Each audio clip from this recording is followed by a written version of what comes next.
So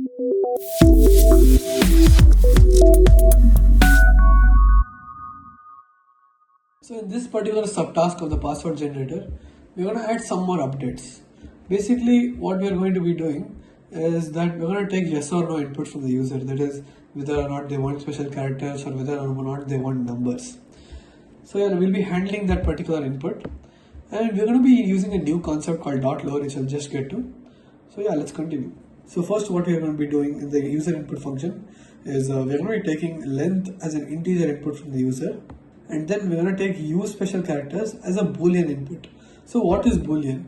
Boolean is a data type which has only two variables, which is yes or no, 1 or 0.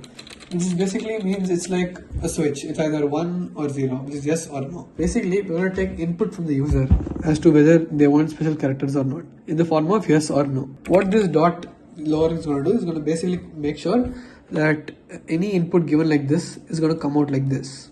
So basically what this does is make sure that even if you give input like this, it's going to get converted to this, thereby making sure every input given by the user is normalized. So what is this? This is basically a comparison operator.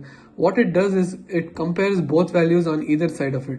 So it's going to compare this value with this, and it's going to return a yes or no, which is basically a 1 or 0, which means if both the values on either side of the operator are same, then it's going to return a 1. And if both the values on either side of the operator are not equal, then it's going to return a 0.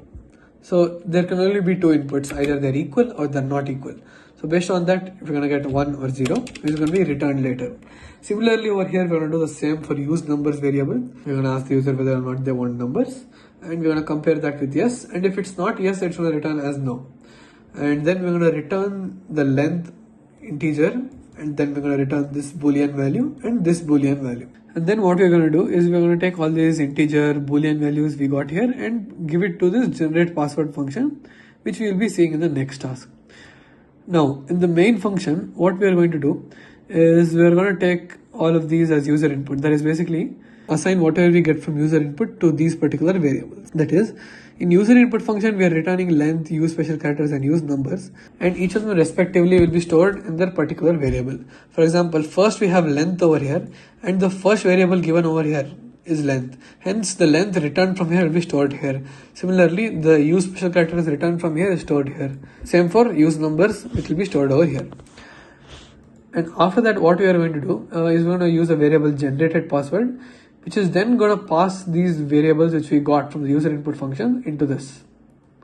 And finally, this is what the output we'll get from this function after writing it, and that password will be printed. So let's just run this code once, and it's asking length of password. I'm going to give 5, and I'm going to give us no for the first one and yes for the second one. So for now, it's not generated anything because we haven't given anything under this, hence it's returning none.